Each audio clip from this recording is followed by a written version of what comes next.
Nagbanta si Pangulong Rodrigo Duterte nakakasuhan ng economic sabotage sa mga sangkot sa paglagda sa mga umano'y hindi patas na kontrata sa Manila at Manila Water. Kami ang Katipunan ng Demokratikong Pilipino, ang KDP, ang partido para sa kinabukasan. Tigil bayan, tigil bayan, tigil bayan sa 2020. Kapag pinutulan, tawagan si Digong sa numero 88888. Makinig kayo mabuti ha. Kung walang tubig, patay tayo. Now, itong tubig is a natural resource. It is God-given to the Filipinos. Ano ba nangyari yung putang inang yan? Pagsasampalin ko kayo sa public. Pilipino yan, walang kaluluwa. Yang Manila Water, pati Maynilad, kay Pangilinan, pati kay Ayala. Matagal na ito. Wala lang pumipiyak kasi nga takot sa pera ni Ayala, pati ni Pangilinan. Putang inan to. They are screwing us, and they're screwing us all the way. Matagal na ito ang corruption na pinakamaya bilyon nandito sa itaas. Anak ka ng putang ina ninyo. So I want a rich guy who has been wallowing in its filthy house with all the mga tawag pa pala sa kanila sa bahay, senyorita, senyora, senyor, kahilas ang putang ina. Hoy, hindi na panahon ng katsila ang leche kayo.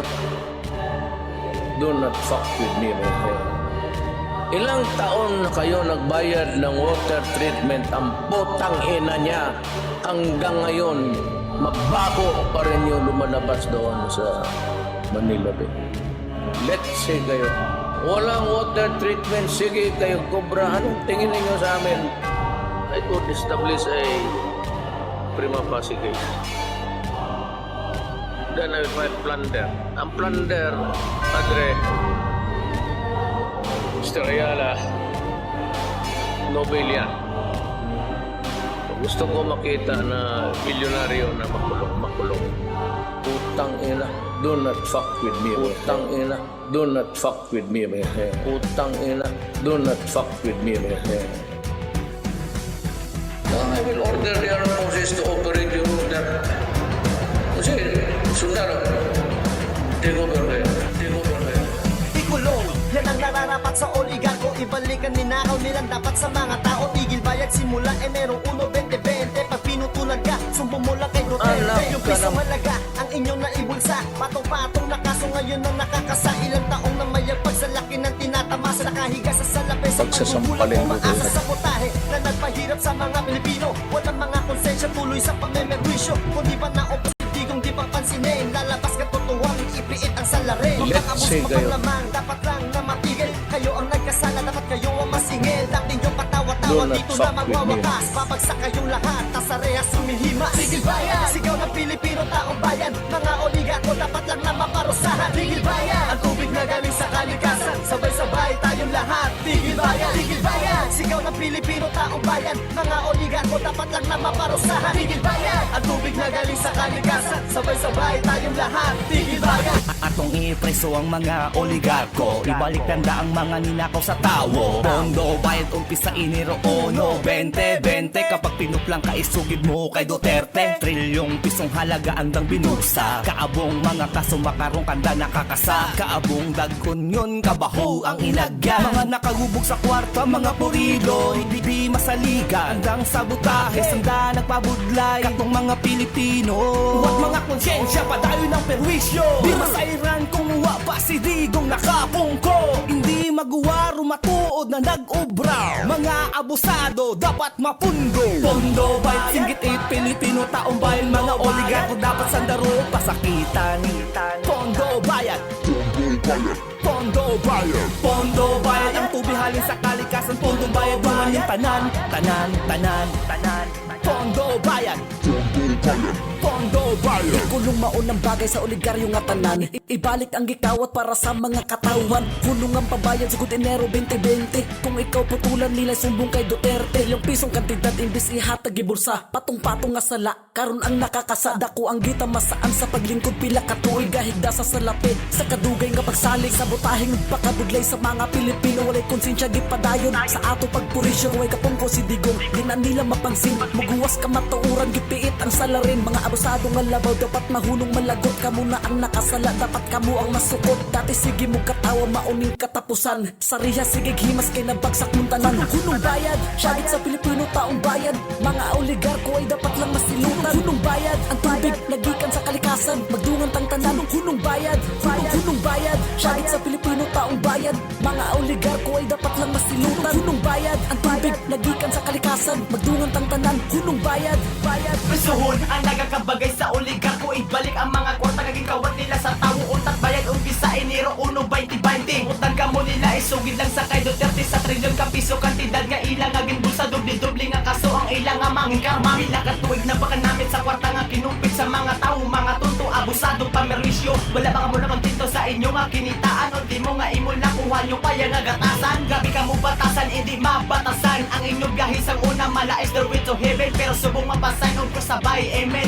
kay ara na si Digong wala sang makapugong oras na nga bukawon ang paminsalo nyo nga lipong pamati ang singgit sa katawan nagasigabong untat bayad singgit sa Pilipino nga katawan untat bayad mga oligarko dapat nahatulan untat bayad ang tubig nga halin sa kalikasan lululungan kita tanan isingit tigil bayad Binulgar na ng Pangulo natin si Digong ang katiwalian ng mga oligarkong pugon ang isa lang ang ating pag-asa na tutugon dito sa mga madugos na dapat nang makulong mga walang iya kayo mga walang pusot kahaman inaabuso kahinaan ng mamamayan asa nang pinapangako nyo ng magandang serbisyo pinako nyo na nga ginawa nyo bang negosyo paggabi na kaya dapat lang matigil na ang kasakiman nyo na ugat ng problema ang tubig ay buhay yan ang inyong tandaan ngunit itong oligarko ginawa pang kabuhayan kaya ikaw na nakikinig nito sa mga mandarambong huwag ka nang magpauto imulat mo huwag niyong matabusan mo ang isipan mo huwag kang matatakot si Digong kakampi mo tigil bayan sigaw ng Pilipino taong bayan mga oligarko dapat lang na maparusahan tigil bayan ang tubig na galing sa kalikasan sabay-sabay tayong lahat tigil bayan sigaw ng Pilipino taong bayan mga oligarko dapat lang na maparusahan tigil bayan ang tubig na galing sa kalikasan sabay-sabay tayong lahat tigil bayan sigaw ng Pilipino taong bayan mga oligarko dapat lang na maparusahan tigil bayan ang tubig na galing sa kalikasan sabay-sabay tayong lahat tigil bayan sigaw ng Pilipino taong bayan mga oligarko dapat lang na maparusahan tigil bayan ang tubig na galing sa kalikasan sabay-sabay tayong lahat tigil bayan Habulin ko talaga kayo. Habulin ko talaga kayo. Yayariin ko talaga kayo. Yayariin ko talaga kayo. Yayariin ko talaga kayo. Tigil bayan! Tigil bayan! Tigil bayan! Sa 2020! Kapag pinutulan, tawagan si Digong sa numerong 8888.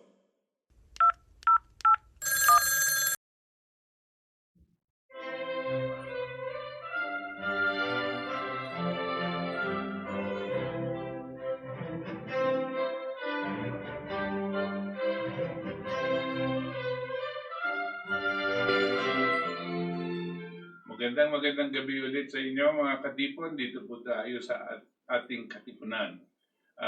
Every Sunday meron po tayong show dito, Ating Katipunan from 7 to 9 p.m. No? And we are also being simulcasted in DZXL. No? At nakikita din po ninyo doon sa kanilang live cast sa DZXL sa Facebook at sa YouTube. Ito pong sa atin ngayon, we're also podcasting in YouTube and in Facebook. Right now, ang papag-usapan po natin, ang title sana ng ating tema ay when the US sneezes, the whole world catches a cold. But we want to be able to discuss certain things about the US, mainly because yung pong kahapon was their celebration of their pang-ilan na ba yun? I'm not sure. July 4th, Independence Day. No? And I just wanted to pay tribute to all the Americans because they do have a most powerful country and probably the greatest republic that has ever been formed. No? And uniquely, they started the concept of nationhood by establishing a republic. Ano pong ibig sabihin nun? Republic ay gobyerno po na itinatag ng mga tao. No? It is a government of the people, by the people, and for the people. No? Ang kakaiba po nito ay yung mga dating, during those times, karamihan po ng mga, if not all, no?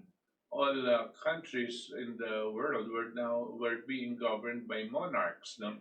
Mga hari, mga queens, and mga emperors, o kung ano man, no? Monarchies lahat po. No? Pero ito pong naitatag, kauna-unahan po, sa ating kasaysayan of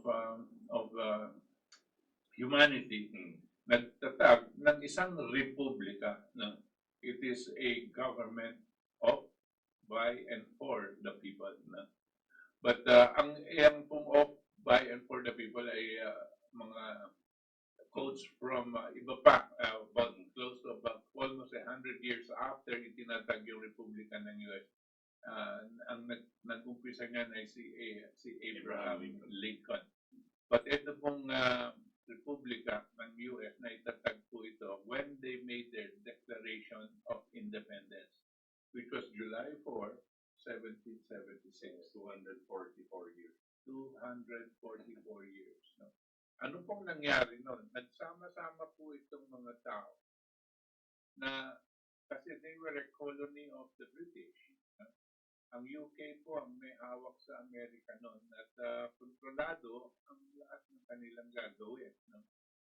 Pero siyempre, sa katagalan, siyempre itong mga napanganak sa Amerika noon, no?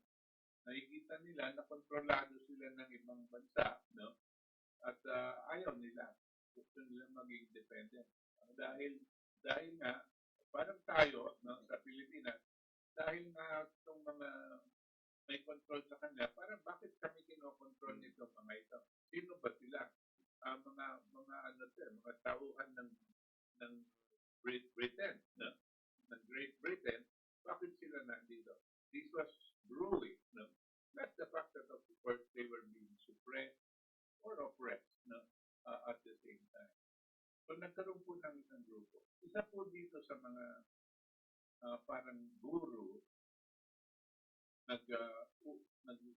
nakausap itong mga kabataan na nagtatanong kung anong kailangan gawin. Ayaw na nilang manatiling isang colony sa pag-aari ng ibang bansa, di ba?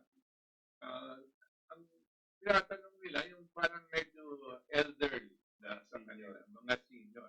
Isa dyan sa mga senior na yan ay isang tao na ang pangalan niya si Benjamin Franklin. No?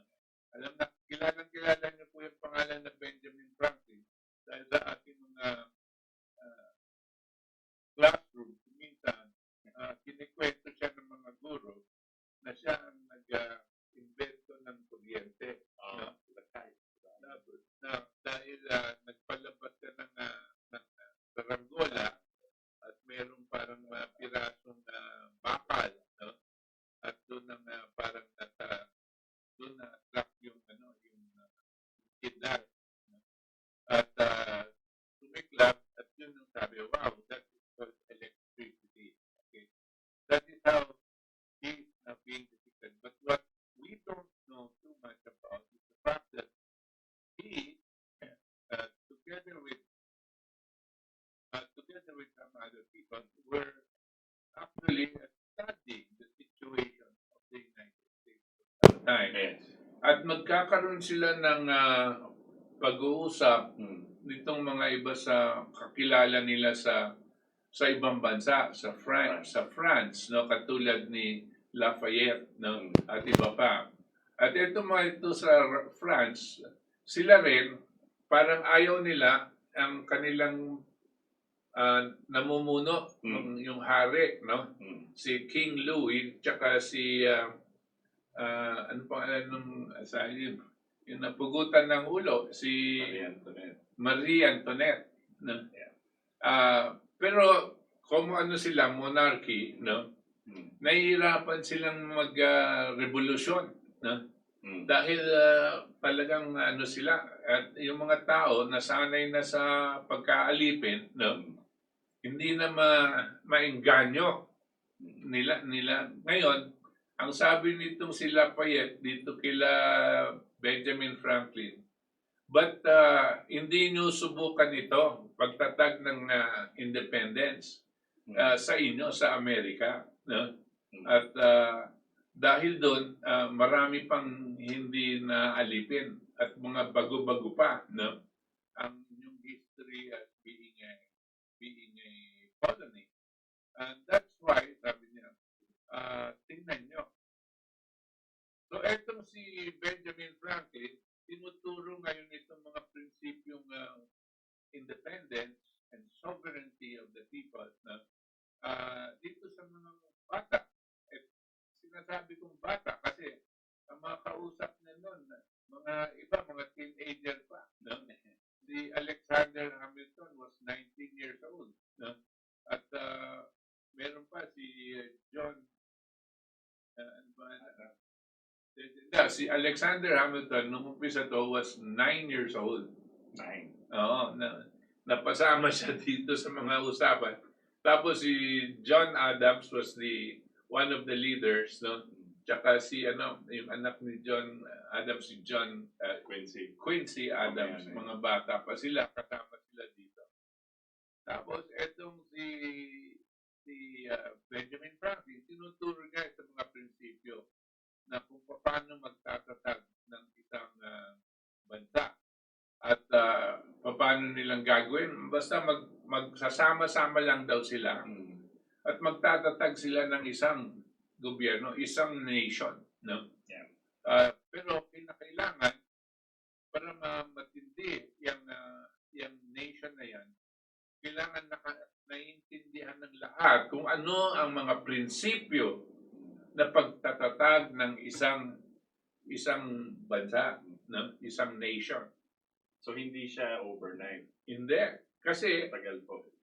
Kasi alam niyo po yung mga gustong magrevolusyon, ganyan, iba-ibang klaseng gusto sa kanilang revolusyon. Katulad po ng natin, kanya ko po kinikwento ito.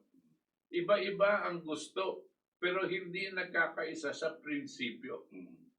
Ang naglalagay po ng prinsipyo yung mga katulad ni Benjamin Franklin at yung mga ibang matatalino doon sa sabi na magkaisa tayo at gumawa tayo na hindi parang basic principle na hindi pag-aawayan, wala nang debate dahil ito ang ating paniniwala. Dahil dati sila kung anong pinaniniwalaan nila sa prinsipyo, the principles that they believe, that will be the basis of the establishment of a government. No? Kanya gusto ko pong basahin ang kanilang Declaration of Independence at dahan-dahan ko pong babasahin para marinig nyo pong mabuti kung bakit importante po sa atin ito, hindi lang po sa ating Pilipinas, pero sa buong mundo. No? Because what they have established in the Declaration of Independence was not merely, from my viewpoint, is not merely an American document. It is a universal document that encompasses all of humanity. Kanya po dahil dito na pinumpisahan nila ito, marami nang nagtatag ng mga republika at kanilang mga konstitusyon, kanilang pagkaligang batas ay base dito sa mga prinsipyo na tutunan nila ay isinabas ng US Declaration. So let me read to you ito po. Kasama ko po si Itos dito kasi siya po ang Philippine LaRouche Society. At kung meron po siyang, kasi marami po siyang naiintindihan dito sa history ng mga ibang bansa sa atin at sa Amerika at sa Europa. No? At mabibigyan po niya tayo ng direksyon sa ating talakayan. So this is the Declaration of the United States, July 4, 1770.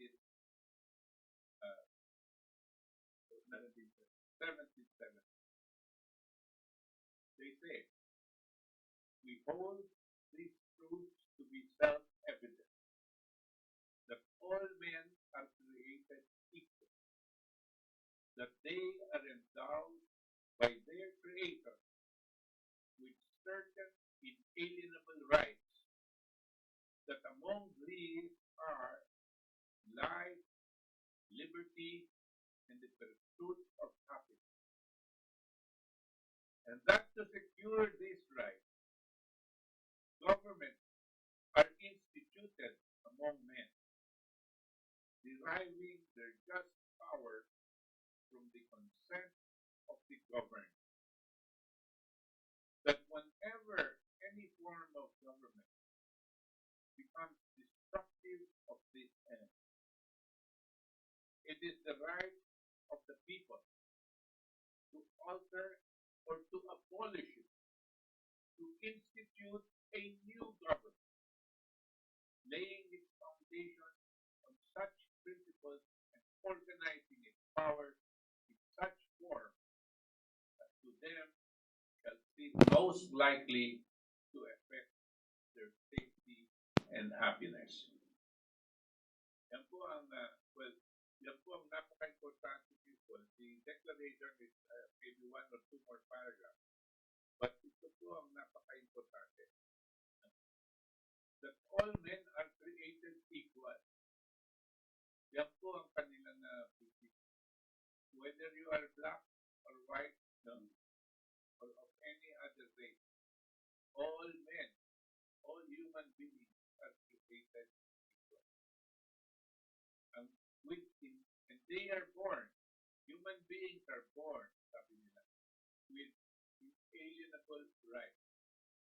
Yung likas na karapatan, Hindi mo matatanggal. hindi matatanggal. Kasama sa pagsilang ng every human being, itong inalienable rights na ito. Okay. Ano tong mga karapatan na ito? Right to life. Karapatan mabuhay ng every human being. Tingnan niyo po itong mga nag-abortion at saka basahin niyo po, kaya may kita niyo, taliwas ito dito sa prinsipyong ito. The right to life. No? Pangalawa, the right to liberty. Ang liberty po, you are independent. You are sovereign. No? Napanganak ka, you are sovereign. Ikaw yung may likas na sa sarili mong decision. Sarili mong ikaw ay isang tao, no? Independent. Nobody must be able to control you, no? At pangatlo, pursuit of happiness.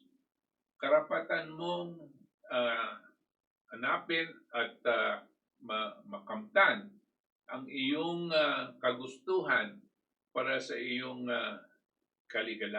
kaligayahan. Every human being has a right to promote himself to the best that he can be as a human being. Ang kasi po ang sinasabi natin pursuit to happiness. Ang sinasabi po dito hindi yung pera, no? Hindi yung may pera ka na, no? Ma-happy ka na. Hindi po yung ganyang klaseng happiness. Ang sinasabi po ng tinutukoy nilang happiness dito is based on a philosopher named Leibniz. meron siyang dinescribe kung ano yung happiness na sinasabi.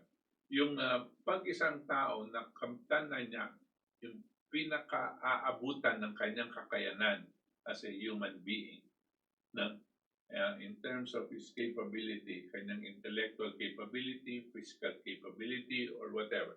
Basta na, then he is happy. And he does not, because alam niya na kung yung pera-pera lang ang pinag-uusapan, hindi yan, maraming may pera pero malulungkot at masasama ang kanilang kalooban, no? At kanya hindi pera ang nagbibigay ng kasiyahan. Ang nagbibigay ng kasiyahan yung pursuit of happiness.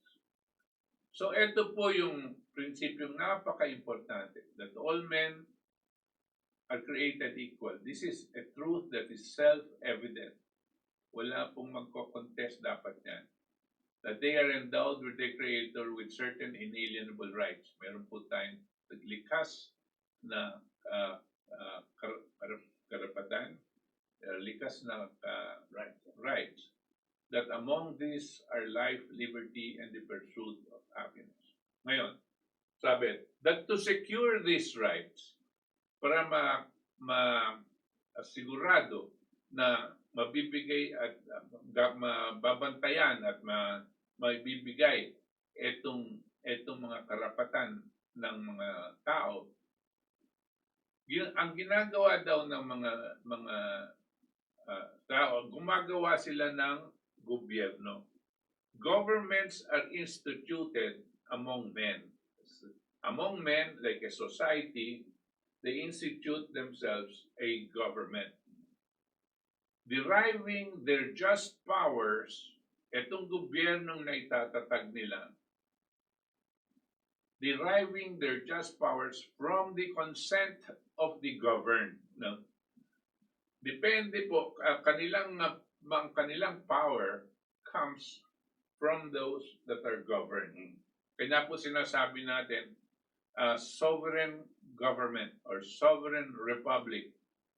Yung sovereign republic na idea that you're sovereign and free as a republic, as a people, no, is derived from the fact that every individual is sovereign in that group of men or society. No? Yan po ang ibig sabihin niyan. Ito pa ang napaka-importante. That whenever any form of government becomes destructive of these ends, kung hindi gagawin ng gobyerno ang kanyang katungkulan, no, na protektahan itong rights ng mga tao dun sa kanilang bansa, itong rights of life, liberty, and the pursuit of happiness, no, pag hindi gagawin ng mga gobyerno, sabi, it is the right of the people, katungkulan po ng mga tao, to alter or to abolish that government. It is the right of the people to alter or to abolish this government. Dapat naman, because it was the people that established that government. So pag hindi ginagawa ng gobyerno ang kanyang dapat gawin na kagustuhan ng tao, karapatan po ng tao na palitan o buwagin yung gobyernong yan. And to institute a new government, gagawa ng bagong gobyerno, laying its foundations on such principles and organizing its powers in such form as to them shall seem most likely to affect their safety and happiness. Kaya ko po inaano dito, gusto namin i-emphasize, di ba, Itos? Gusto natin i-emphasize ang importansya ng mga prinsipyo sa pagtatatag ng isang bansa. No? At ang ginagawa nating ehemplo dito ay yung Estados Unidos. Nung sila, mga ordinaryong tao, may mga teachers, may mga laborers, merong nagtatrabaho sa bangko, meron militar, si George Washington nasa militar, merong farmers, nagsama-sama sila at nagkaisa sila dito sa mga prinsipyo ng Declaration of Independence at sila ay lumagda dyan. Tapos gumawa sila ng isang republika. Nung napirmahan nila nito, sino-sino yung mga pumirma dito, masaya na sila. Sabi, what do we have? Sabi nung isang tao, nagtanong kay Benjamin Franklin. What have we done? What do we have? Sabi ni Benjamin Franklin, you have a republic if you can keep it. So napaka-importante po nito. Ano yung may dadagdag mo, Itas? Actually, gusto ko lang sana siguro, first of all, hello good evening po sa lahat ng viewers natin. Good evening, Itos Valdes po, kasama si Butch. And kasama yung technician natin si Roxanne for ang Ating Katipunan. So, yung topic po natin nga is that, sabi nga ni Butch, that we are looking at and talking about the United States as a republic. Bakit po sa natin sinasabing it's worth to talk about po itong United States? Bakit? Ibang bansa yon and all. But this is their Independence Day po. Ang pinasabi po natin, this Independence Day, this Declaration of Independence na sinasabi nila, was the first of its kind in history. Never po nagkaroon ng declaration na ganito in history po. Bago niyan, there was no form of government na representative government, meaning walang voting for president, walang mga representative sa Congress, walang ganon. So yung mga tao, yung form of government po, may king, may hari, may queen, tapos may mga prince, tapos lahat buo yan subjects nila. Nasa ilalim sila ng isang monarkiya. That's what we call a monarchy. Walang eleksyon. Walang eleksyon, wala. Yung anak niya magiging hari din. So, sa dami ng anak niya, tapos ikaw, kung hindi ka kasama sa tinatawag na royal family, hindi ka, parati kang subject. Wala kang karapatan, kailangan mo magbayad ng taxes in a form of kung anong inani mo sa lupa mo, kailangan ialay mo sa hari. Ganoon ang gobyerno. Ngayon, itong mga taga-US na colony po ng British under King George in 1776. Itong mga edukado, itong mga nasa mga liderato ng kani-kanilang mga cities and states. Wala pa yung states, wala pa yung United States. Puro mga lang, galing sa mga lugar. Okay?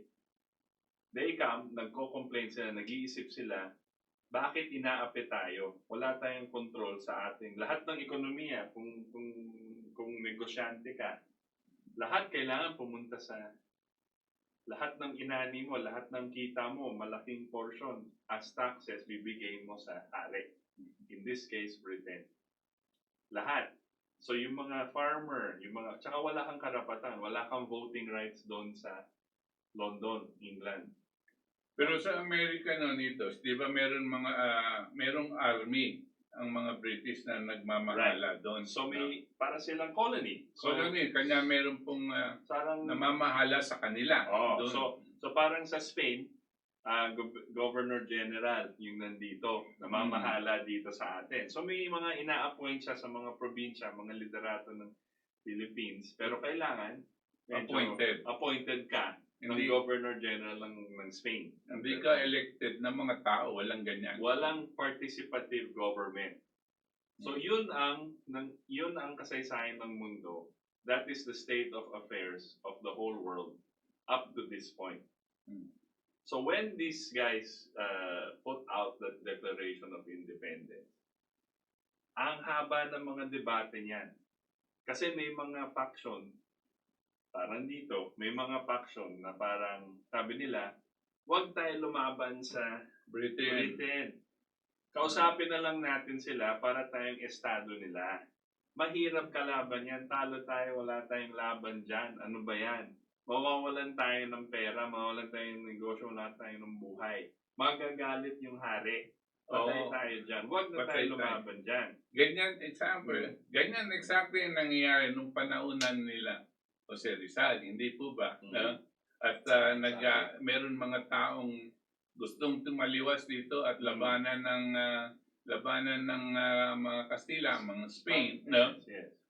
Tapos meron din nagsasabi, wag natin lalabanan yan, pamamatay tayo, total okay na tayo, mga ganyan, no? Ganyan din ang argument, no? Yes, At yes. in that time. So, ito po yung konteksto. Pero, nagdidebate yan, parang sa Senado natin, parang sa Congress natin, nagdidebate yan, ano ba talaga? So, kung gagawin natin yun, nasa kapangyarihan pa rin si England, yung hari. No matter anong traffic arrangement ang gawin natin, hindi tayo, wala tayong independent. We're not independent. We're not free. So we cannot dictate anong economic policy natin. We're always going to be under them.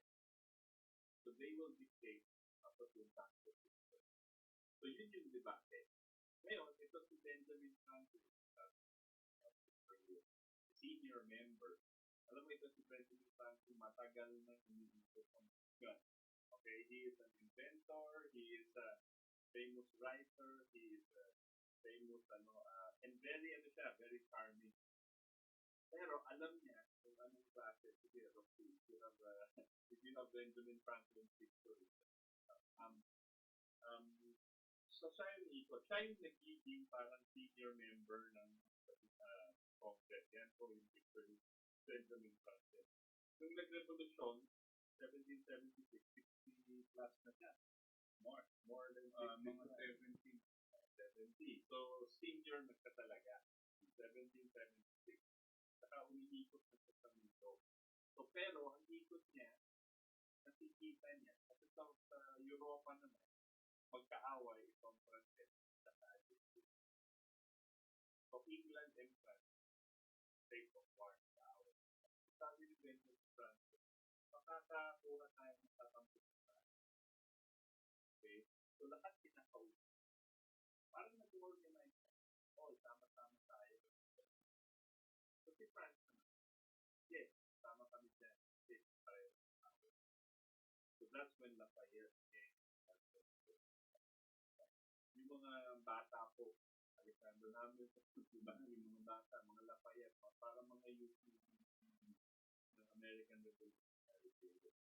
Ngayon, so they come up, itong Thomas Jefferson, yung isang founding father ng US, tulad siya, haba ng sulat niya, ito yung, game na, na tayo, magkakalas na tayo dito sa Britain, sigurado na ba tayo? Sure na ba tayo, kasi, patayan to. Diba? Hindi ito loko-loko na. Kanan sabi Antonio Luna, diba? Ito ba, seryoso to, negosyo o bayan o sarili? Bayan o sarili. So, it was about the thing. What we're trying to present to you, is that the condition prior to the revolution, and the debate will always be there. It is not like a snap of the finger. Right? At kailangan po magkakaisa yung mga tao, sa reason bakit mo gagawin, di ba? Kanya ito yung pinagkaisahan nilang prinsipyo. Right. So yung prinsipyo, sabi nila, ano bang gusto nating maging gobyerno? Anong klaseng gobyerno ang gusto? Kailangan may prinsipyo ka, may filosofiya ka na. Ang tao, by virtue of being created, the image and likeness of the Creator, has inalienable right. Hindi siya po, pag pinanganak, in the service of monarchy, in the service of king and queen.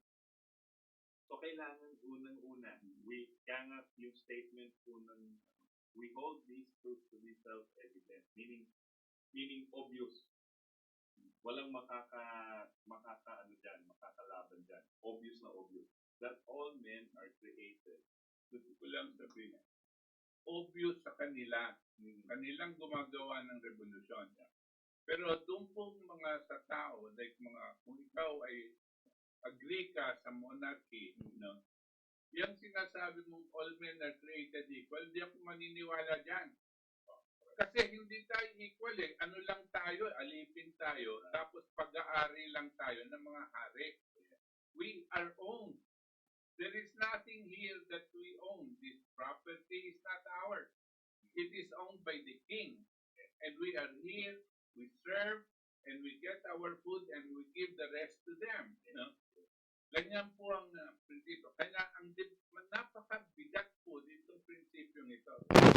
Ang all men are created equal. Hindi yan yung parang self-evident lahat naniniwala. Hindi po, malaking debate yan. No?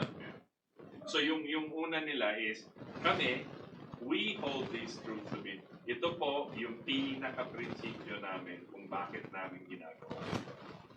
Okay? At tingin namin, lahat equal. Lahat, yung buong all men. Oo. Kumbaga, everybody, kahit dun sa hindi naniniwala, kami naniniwala na equal kayo. Okay? Tsaka walang dapat monarchy. Itong Declaration of Independence, what it really meant was a declaration of mankind against colonization, imperialism, monarchy, oligarchy, everything. Because it states that man is capable of self-government and not by kings and queens. Nobody is higher or lower than anybody. Everybody. And nobody controls us. Yes, No? nobody controls. Kanya kalaban po itong mga monarchy, mga oligarkiya, mga imperialista, yung mga yan na gustong magpataw ng kanilang kagustuhan sa tao, yan ang kalaban nitong prinsipyong to. Yes. That's why what we're saying is so important for us because yan po ang kinakailangan ma-internalize natin sa ating pag-iisip. Yeah. Ang sumisira po sa ganito, ang sinasabi nila is, pang US lang yan, pang Amerika lang yan. Hindi po totoo yun. Kung basahin niyo po, kahit i-translate natin sa Tagalog, magugulat po kayo. It sounds very much like our own Declaration of Independence. It sounds very much. So, after they did this po, hindi pa sigurado. So that si Thomas Jefferson, ine-edit po nila Benjamin Franklin, tapos nilagdaan, sinulatan. Declaration po ng war to. Kasi sinabi nila parang tayo, when you rip yung mga sedula natin, pinunit natin, declaration po ng war yan against your colonizer. Ngayon, ang kalaban po nila at that time was the most powerful army in the face of the earth. Yan po kalaban nila. Okay? So ngayon, sabi nga nila, sigurado kayo? Itong British. Yung British po, yung kalaban nila, yan po ang pinaka-advanced, pinakamalakas na military at the time. Tapos wala pa silang army. Kasi they were yung iba may experience under the British training. Pero to be independent army, wala po silang gano'n. Ang may experience noon ay si George Washington. Right. Okay? Right. Pero yung mga iba, magsasaka. Wala. Ordinary people. No? So, And they had to take up arms. Yes, No? and they had to appoint George Washington, sir, from Virginia. Representative po siya ng Virginia, pero siya lang may experience sa military, sort of, under the British training. So sabi nila, okay, independent na tayo, ano na gagawin natin ngayon? So, we have to appoint an army, we have to raise an army. Kasi yung Britain, pagpapadala ngayon ng kalaban. Siyempre. So, war na yun. Ganyan po nag-uumpisa yung Civil War. Independence. War of Independence sa Amerika. Dahil ito nga, merong mga band grupo na nag-umpisa nitong marami pong naapektuhan at sumama dito sa gerang ito laban sa Inglaterra, no? And as a matter of fact, ito po itong prinsipyo na binabasa natin sa inyo kanina. Napaka-importante po na maintindihan ng tao na yung itinatag na gobyerno, pag hindi ginagawa ang kanilang kagustuhan, ang gusto ng taong bayan, no? It is a right, karapatan po, sabi nila, ng mga tao na palitan, buwagin yung gobyernong yan at magtatag ng bagong gobyerno na susundan ang kagustuhan ng taong bayan. Actually, yung original title ng declaration, so it's not Declaration of the United States. It's the original title po, it's the Universal Declaration. That is the original title of this book. Because they knew that it is for everybody because now we hold this book. That's all men. We said all men, hindi lang all men in America. All mankind. All mankind. Yun po yung importante. Napaka-importante. And it is the first and only the first time anybody has this. And after that, many subsequent republics have been put up. And every time naglalagay sila ng kanilang saligang batas, no, meron silang nilalagay na preamble, yung parang stating their principles of their republic. Tapos, nandito na yung mga saligang batas, susunod na kasi dapat yung pong mga preamble na yun ay hambing dito sa Declaration of Independence ng bansang Amerika. No? Sa atin, may gusto ko lang papakita. Makikita nyo, kung yung gumawa ng ating saligang batas ng 1987, di na natin kukunin yung iba. Kung itong mga gumawa ng saligang batas natin ng 87 ay naiintindihan na kung saan nanggaling ang mga prinsipyo ng mga pagtatatag ng republika, no? Sabi natin nung panahon ni Corazon Aquino, nung nag-appoint siya, in-appoint niya lang po yan, 50 katao yan, hindi na elect, hindi po na halal, in-appoint niya lang yan. Sabi nila ganito, ito yung preamble. We, the sovereign Filipino people, imploring the aid of Almighty God. Okay? Sabi niya dito sa like creator, kung sinasabi natin, all men are created. In order to build a just and humane society and establish a government that shall embody our ideals and aspirations, still there, promote the common good, still there, conserve and develop our patrimony, still there, and secure ourselves and our posterity the blessings of independence and democracy under the rule of law and a regime of truth, justice, freedom, love, equality, and peace. Do ordain and promulgate this Constitution.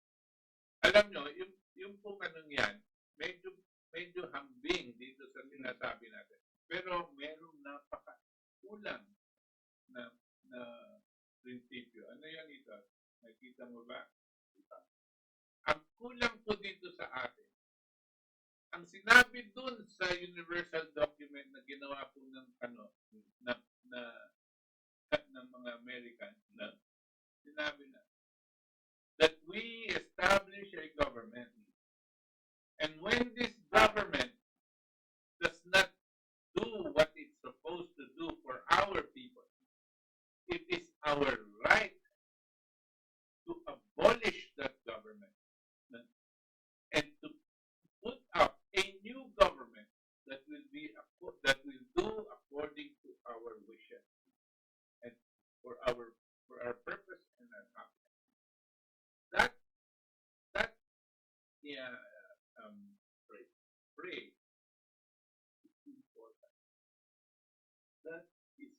telling the people, you were the ones that put up that government. They did not put that up themselves for you. No, you put that government. And if they, in government, do not do as you wish, it is your right to change that government. As a matter of fact, we won't go down further in that Declaration of Independence of the United States.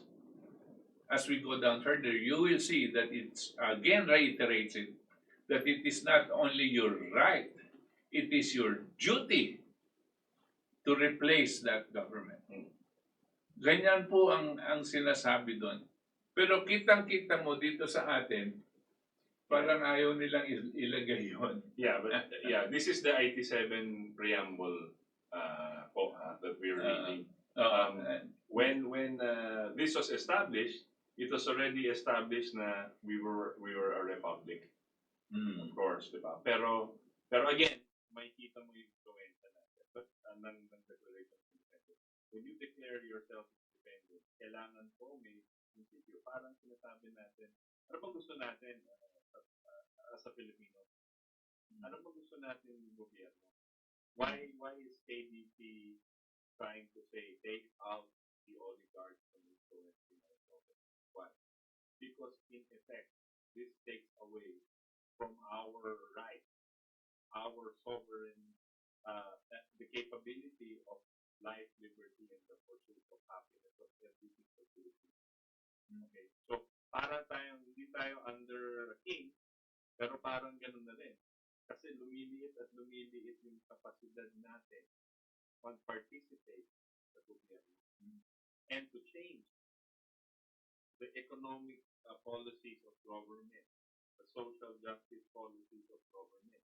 The whole point of participative representative democracy as a republic is so that each and every citizen of the republic participates in determines the success or failure of that. And that is what the whole principle is. So, now, meron pang doon sa kung babalikan natin yun sa American. Tapos idagdag natin yung second part, kung andun pa yung second part mo, Roxanne. If you can pull it up. Kasi andun kanina yun. Ang sinasabi lang natin ito, no? Okay. Ngayon, pwede mong, it is your right to change that government and put up a new one. Yung pangalawang bahagi, nagsasabi nito, prudence indeed will dictate that governments long established, matagal na silang gobyerno, no, should not be changed for light and transient purposes. In other words, huwag kayong basta-basta magpapalit ng gobyerno na matagal nang naitatag, no? Tapos gagamitin nyo lang itong mga issue na hindi naman talagang pangpapalit ng gobyerno. Should not be changed for light and transient purposes. And accordingly, all experience has shown that mankind are more disposed to suffer. Sabi, talagang merong kahirapan na palaging dinadaanan ang katauhan, that mankind are more, while evils are sufferable. Habang natitiis ng tao, no, titiisin niya.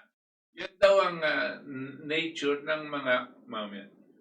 While evils are sufferable, habang natitiis, than to right themselves by abolishing the forms to which they are accustomed. Habang natitiis, titiisin, embes na biglang gagawa ng paraan para sirain na lahat ng kanilang sistema. No? But when a long train of abuses and usurpations pursuing invariably the same object evinces a design to reduce them under absolute despotism.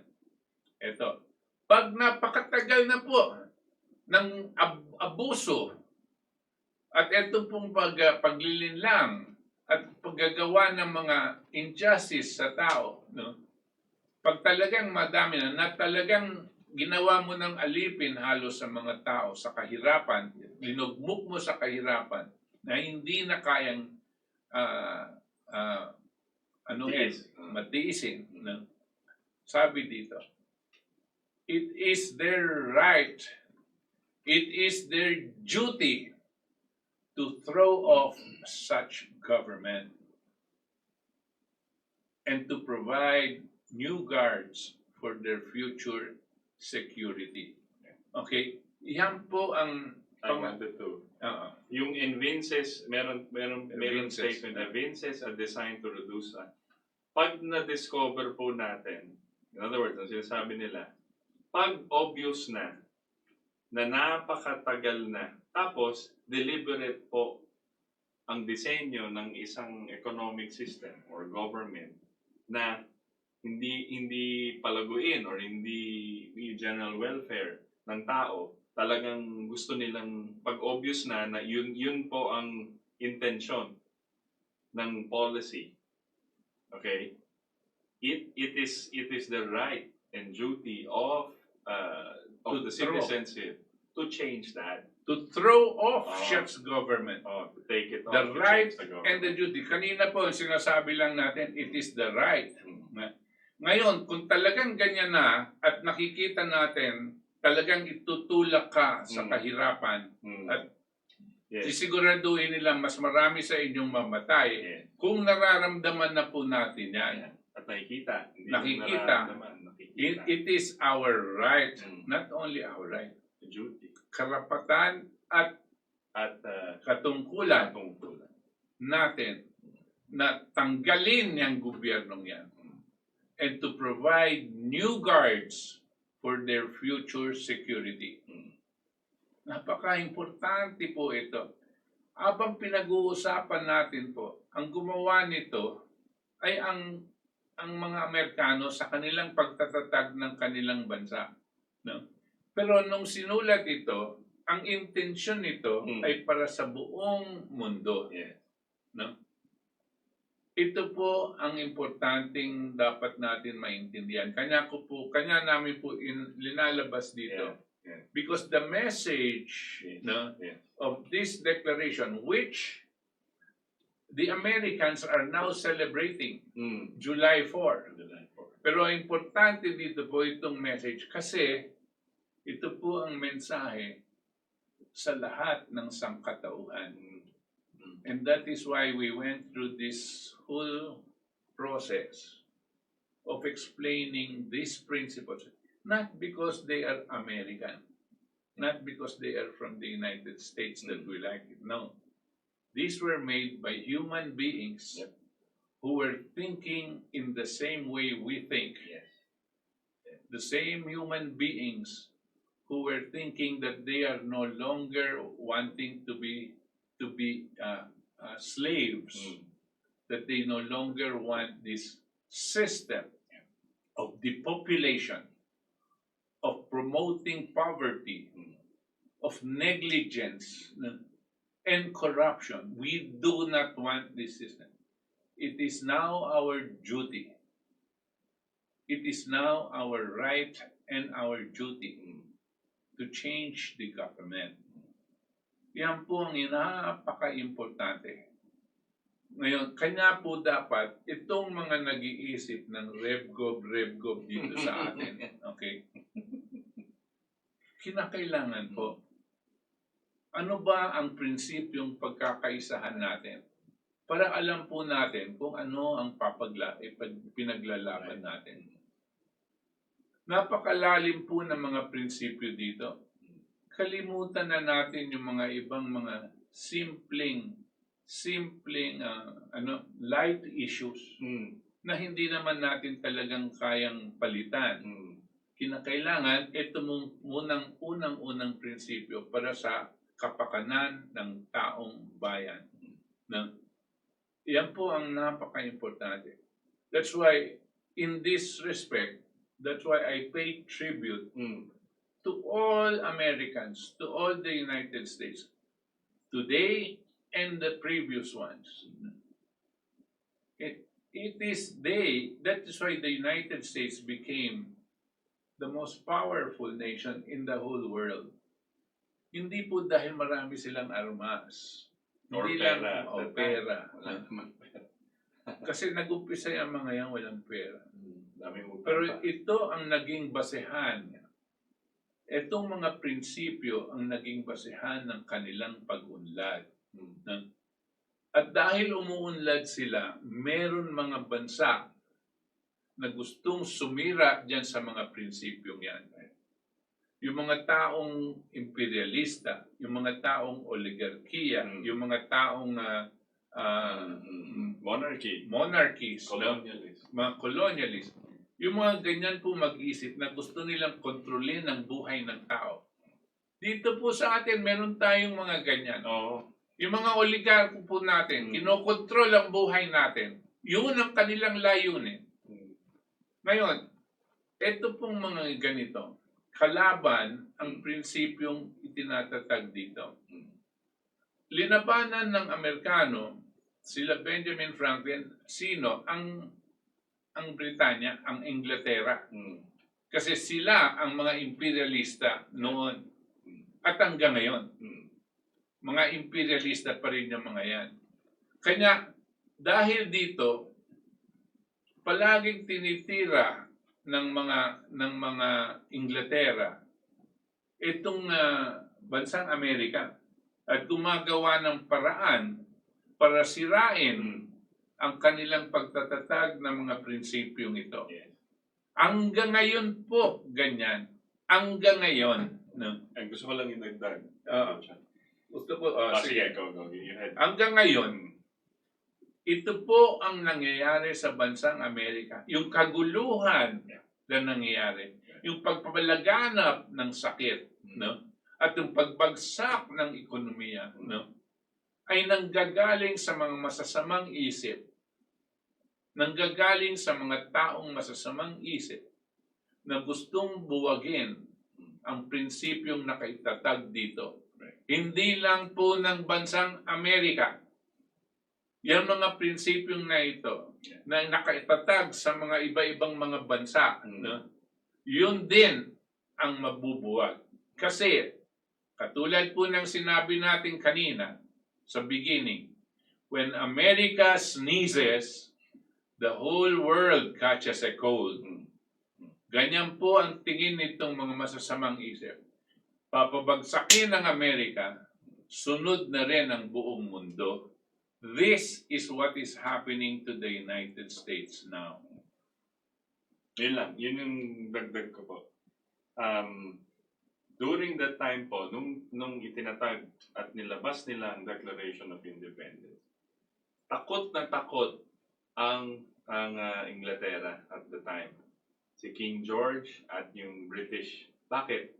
Kasi sila yung pinakamalakas na ekonomiya sa buong mundo. Marami po silang colonies. America, India, others. Okay? Marami. So, ang nag-umpisa kasi niyan yung mga royal houses, families in Europe. So, they colonize different parts of the world. Kanila yon. Paano kung yung mga tao doon gusto maging independent? Paano kung, pero wala silang libro o wala silang pag-iisip, no principle of which to declare independence. Tapos nilabas ng Amerika to 1776. Kayo po mag-research. Hanapin niyo po at basahin niyo after 1776 kung ilang nations, ilang countries ang nagsulat rin ng kanilang sariling Declaration of Independence. Sunod-sunod yan, 1800s. Ngayon, sino yung bang natatakot? Siyempre yung mga oligarchy.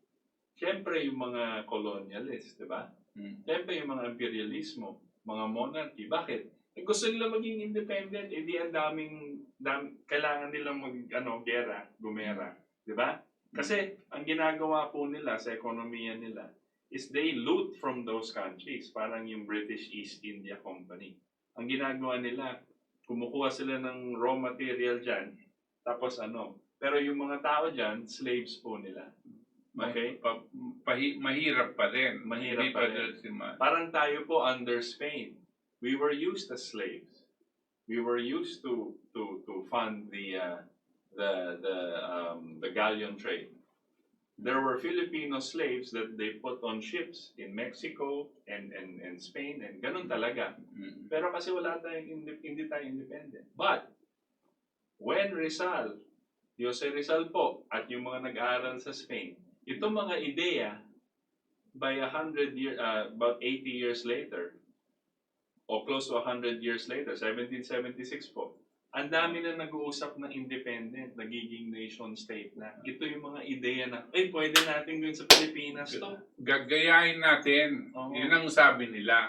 Gayahin natin yung mga prinsipyong yon. Yeah. Kasi makikita nyo po, hindi kusang maiisip yung method of nation state. Kung for centuries under Spain tayo, no? Yung mga generations na yan, sabi nila, alipin ka no? So, hindi natin tapos, pagkakaroon po tayo ng mga medyo nakakaintindi. Katulad niyan si Andres Bonifacio, no? Sa mga Luna, no? Nakita nila, no? Pwede rin pala tayo. Pwede pala tayo. Kasi ginawa ito ng mga Amerikano. Tsaka alam ginawa ito sa France, diba? Sa iba pang bansa. So tayo din, pwede tayong magtatag ng sarili natin.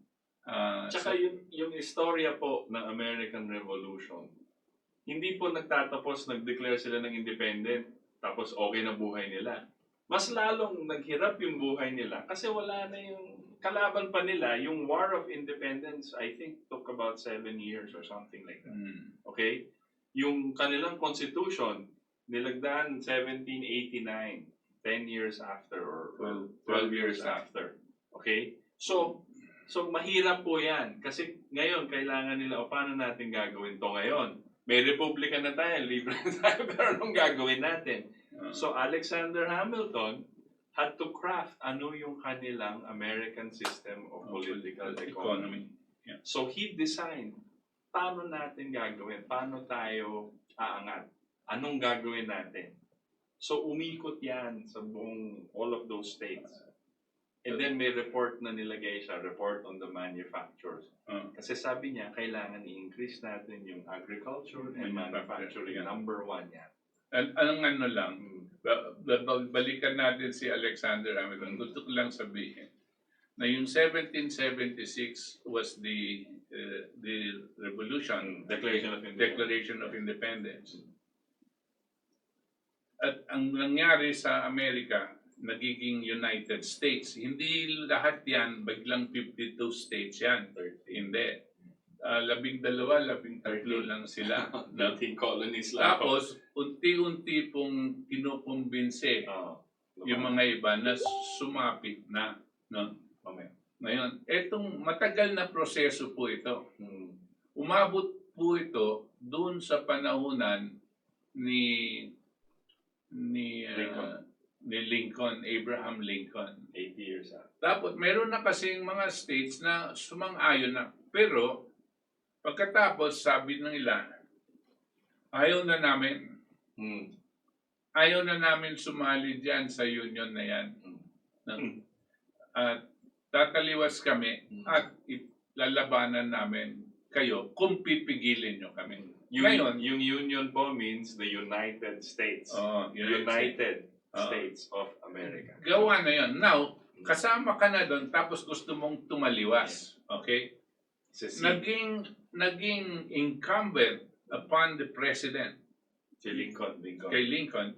Duty niya po ito na huwag niyang papahiwalayan kung anuman ang natatag ng union. Now, gusto nilang magsisid, umalis, no?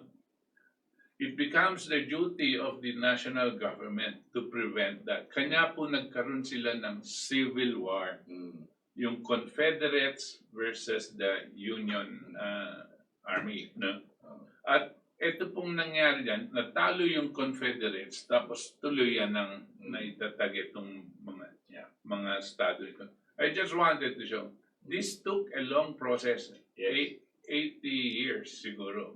Yeah, almost 80 years na naging ano yan. Bago tapos nagkaroon ng Civil War. Pero even then, itong si Abraham Lincoln, imagine na 80 years ago yung Declaration of Independence. 407 years. Itong si Abraham Lincoln, nung nagkakaroon ng Civil War, ang pinaninindigan niya, yung mga prinsipyo nung sa Declaration of Independence. Yung mga prinsipyo nung Declaration of Independence nila, siya rin ang itinutulak. Siya rin ang pinininindigan niya. At pinapaalala niya sa mga tao na ito ang ating kailangan sundan. That we must remember that we are a government of the people, by the people, and for the people. Yung po, those are the same principles that are there. Yes, and the fight, yung sinasabi po nila about Abraham Lincoln at that time, ginagawa nilang yung issue lang ng slavery. Yun lang daw ang pinagawayan nila. Slavery was part of it. Yes. Because ang gusto po ng mga taga-South, yung mga maraming Virginia, Georgia, Cotton, marami kasing chief export po ng US at the time was cotton. Kailangan may slaves na, sige, si Lincoln, pakita natin si Lincoln. Yan po si Abraham Lincoln. Matangkad yan I think he's about 6'4" or something. So, yun po si Abraham Lincoln. So, he's from Illinois.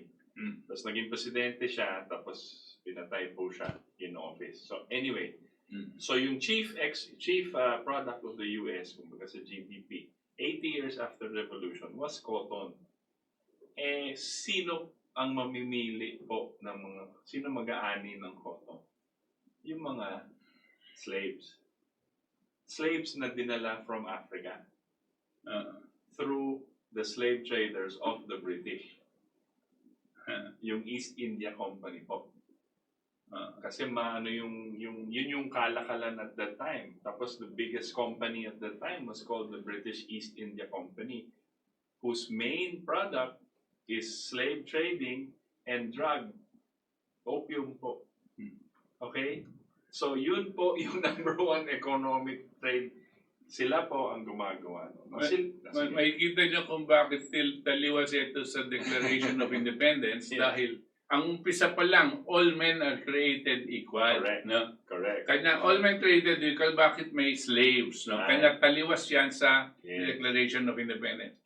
Ang sabi kasi ng mga British, huwag kayong mag-alala, sabi nila. Yung mga itim na yan, hindi pa tao yan. No? Okay lang yun, all men created equal, pero ito, hindi sila human beings. Tsaka ganyan ang tingin nila. Yes, so, and pag napanood niyo po, ito siguro yung movie na dating Amistad. Yeah, Amistad. Amistad po, ito was an issue. It's revolving around John Quincy Adams po, who was the president of the US, pero he was already out of the presidency, congressman na lang siya.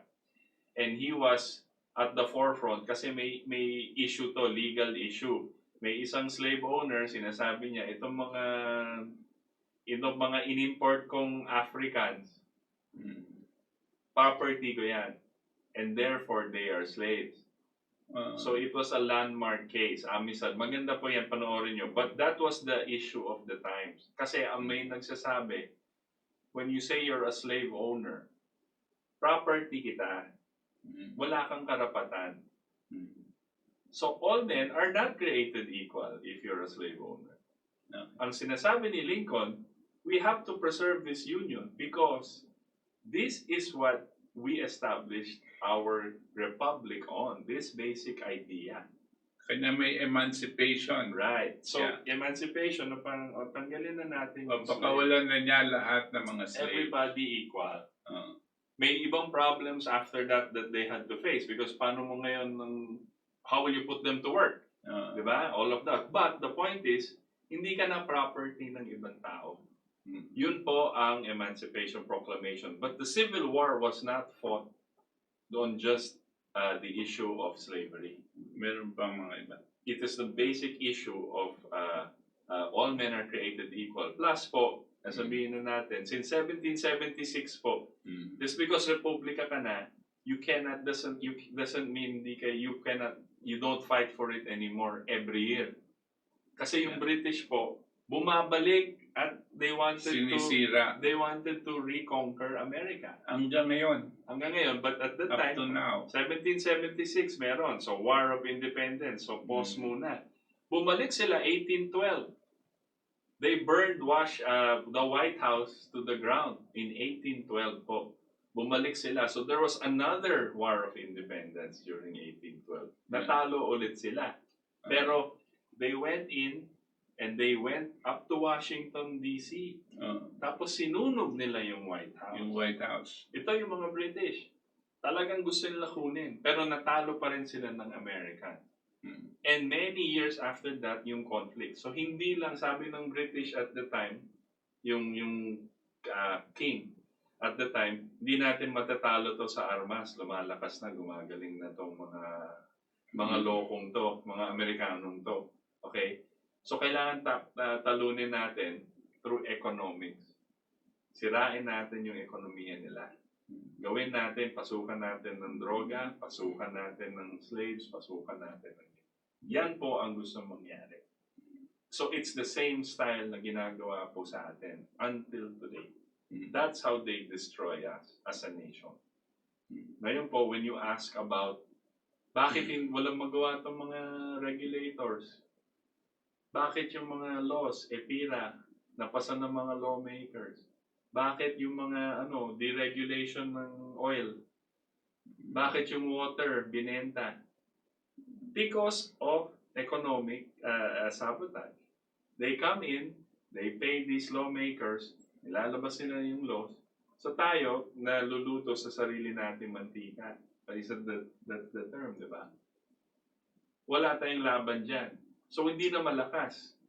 The institutions of government become a policeman rather than representatives of the people to determine po yung ating gustong mangyari. For development. For our own development, our Kasi sovereign... kapakanan ng lahat, Yes. general welfare. Yan po ang mga prinsipyong napaka-importante. No? Yun po ang style nila. Yun ang gusto natin labanan. Yun po. Pero kailangan wholesale change. Kailangan na to. Tapos ano yung prinsipyo natin? Is it just palitan natin yung liderato? We have to have a wholesale change. We have to change all We have to know what principles we want. Yes. No? And how we're going to do it. Dito po sa kanina minention na ni Itos tungkol sa ekonomiya. Etong sila Alexander Hamilton, siya ang nagtatag ng American System of Political Economy. At bakit po ganyan? Kasi ang kanyang sistema po ay taliwas dun sa mga ibang kasamahan dito sa revolusyon. Isa doon sa kanyang medyo ibang pag-iisip ay si Thomas Jefferson. Si Thomas Jefferson ay isa po siyang farmer. No?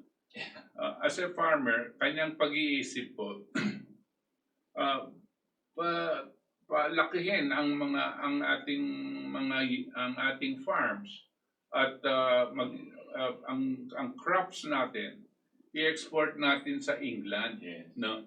Tapos England, mag-i-process na yon dahil sila may mga makinarya.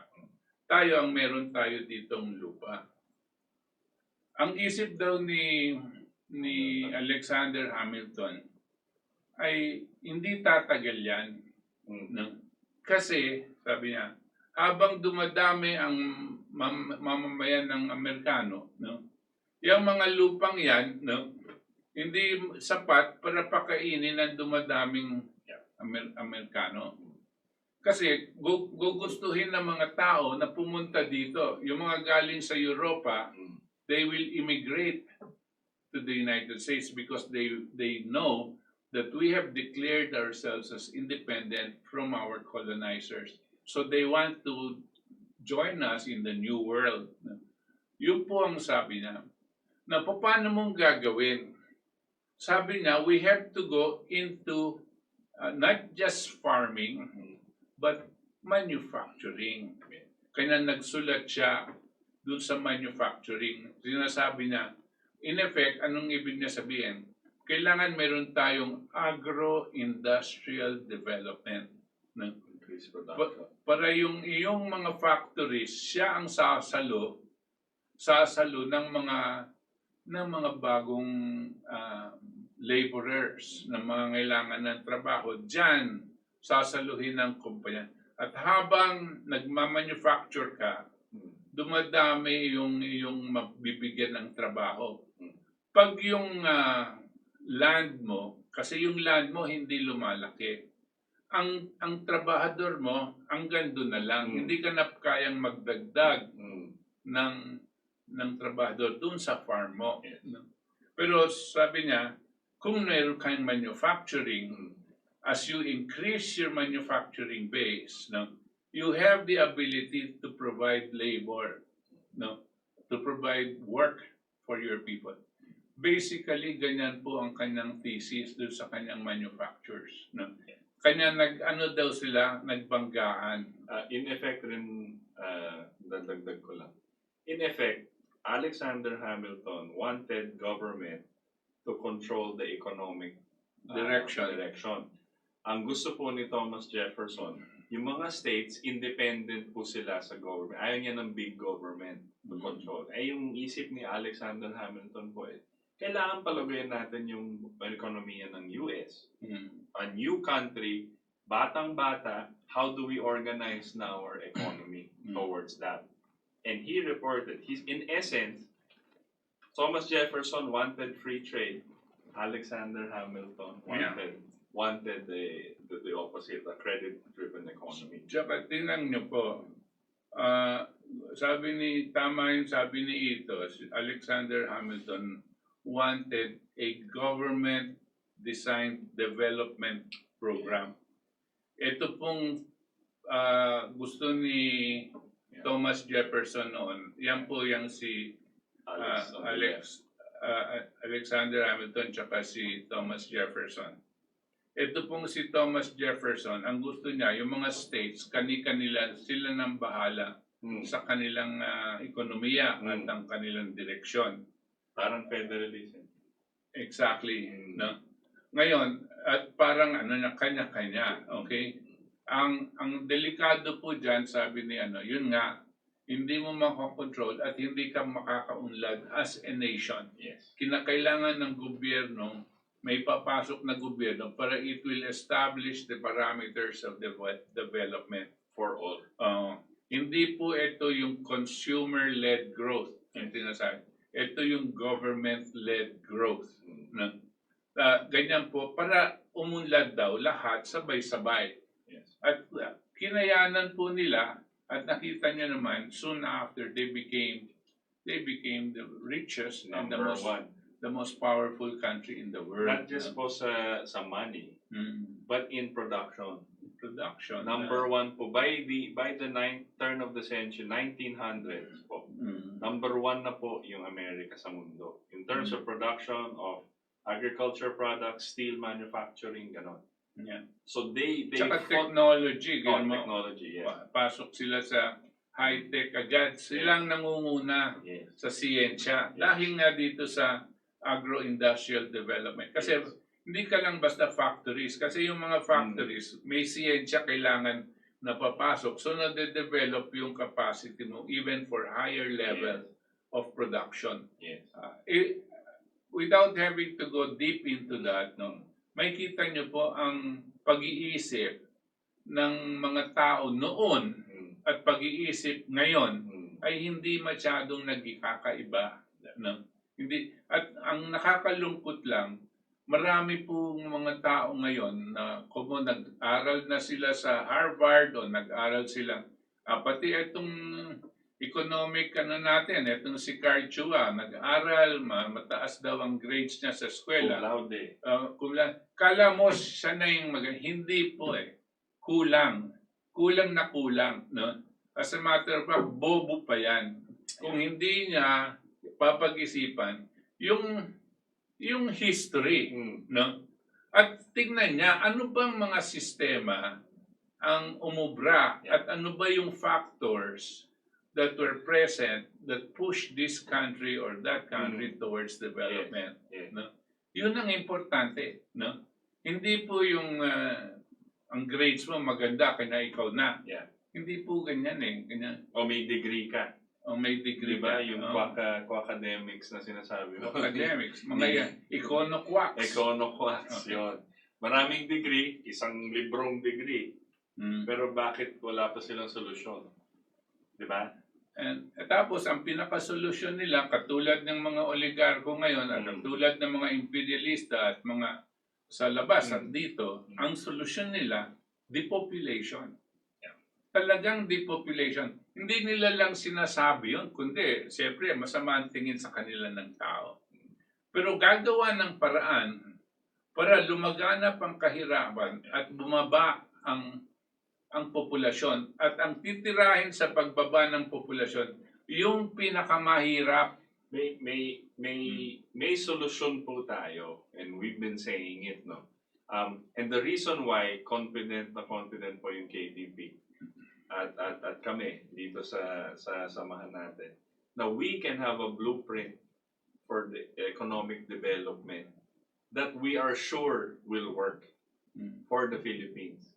Kasi po, maano yung historical namin of we know what countries, what they did. We know the history of the United States, of different countries. We know we saw how China was able to develop their own economy on those same principles. From the standpoint of economics, no, the history has to have an impact from the standpoint of economics, not from the dramatized type of history. Ano ba yung sitwasyon at ano ba yung direksyon na dapat nating puntahan at sundan? Kasi meron pong mga solusyon na nagawa. At all we have to do is look at it. Kung kita mo, pwede mong gamitin ngayon. Yes, correct. Okay? Nagamit din. Katulad nitong si Roosevelt, Franklin Roosevelt. Meron siyang ginawa noon sa bansang Amerika. Nung nag-take over siyang presidente, bagsak ang ekonomiya ng Amerika. Ang kanilang unemployment rate was 51%. Ngayon, medyo malapit na ngayon, pero hindi pa 51%, pero malapit-lapit na yan. No? Tapos, pero si Roosevelt, 51%. Tapos gumawa siya ng mga hakbang para maisalba niya, hindi lang ang bansang Amerika, dahil nung naisalba niya ng bansang Amerika, nagkaroon ng kakayanan ang mga Amerikano at ang mga kaalyado na labanan si Hitler at to defeat Hitler. In other words, kung wala yan si Roosevelt at hindi niya nagawa yan sa bansang Amerika, lahat na ng buong mundo hahawakan na ngayon ng mga taong kaalyado ni Hitler. By now, no, and so these things have we have examples. Yes, and also Roosevelt, yung kanyang how he transformed and rebuilt America po. It is on the principles of Alexander Hamilton. Yes, the same principles ni Alexander Hamilton ang ginaya ni Roosevelt. 1930. 1930s. 1932 si Roosevelt, 1776 si Alexander Hamilton. Makikita nyo, the same principle. And we have to emphasize po ang America was not built on free trade. Kahit lahat ng dalubhasang experts dyan sa Amerika kontra nila yung sinasabi natin. We know America was not built on free trade. Their history shows it. Hindi pa free. Ang British ang unang-unang free trade. Nagtutulak ng free trade. Kasi ang gusto nila, walang rule, survival of the fittest, matibay.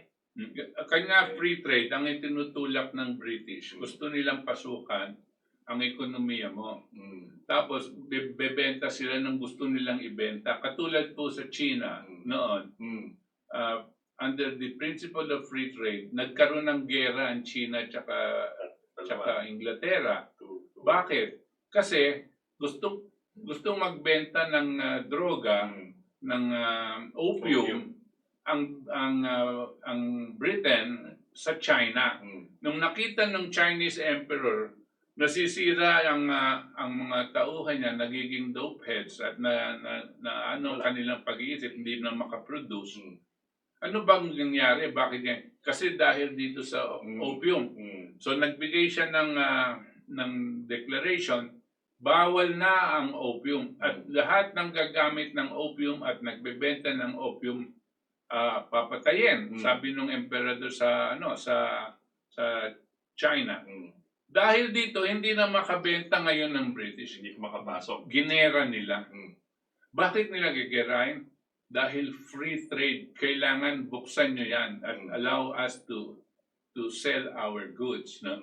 Yung po ang concept ng free trade. Hindi po free market yan.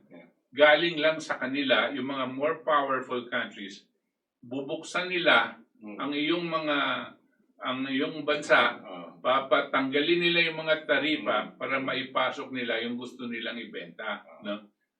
Maski na mahal, maski na hindi natin kailangan, ipapasok nila. Para ba itong gusto ni Joey Salceda? Yes. Na 100% ownership? Ang public utilities. Yan ang free trade. Yeah. Yan ang gusto niya po. So, kanya traitor yan, si Joey Salceda, traitor. He should be charged with treason. Yeah. And all of those who support that law should be charged with treason because it's directly going against the Constitution without directly going. Para siyang sumisingit eh. Yun ang nakakainis po eh. So, well, it's 8:30. 8:30 na ba? Mayroon pa tayong panahon. Okay. So we can start. Now, we go back. Let's go back to the July 4 celebration. Okay. Sige, may picture ka doon. July 4 celebration po, ang nabalitaan namin, no? Si Trump. Ang celebration po, ang gumawa ng nagplan ng celebration ng July 4 ay ang White House mismo at hindi niya pinaubaya sa mga taong hindi niya pinaubaya sa mga media. Sa media. Kasi wala silang tiwala dito sa mga media, no? So, ang ginawa niya, paano ginawa niya? Ano ba yung setting? Pakita mo yung Rush, yung isang picture. May picture po tayo dyan yung plane. May plane, yan. Over Mount Rushmore. Okay. Yeah. Di kwento mo nga ito. Okay, so wala pa tayong picture ng Mount Rushmore. Pero yung Mount Rushmore po natin, Mount Rushmore is a mountainside. Nakikita nyo yan sa mga internet.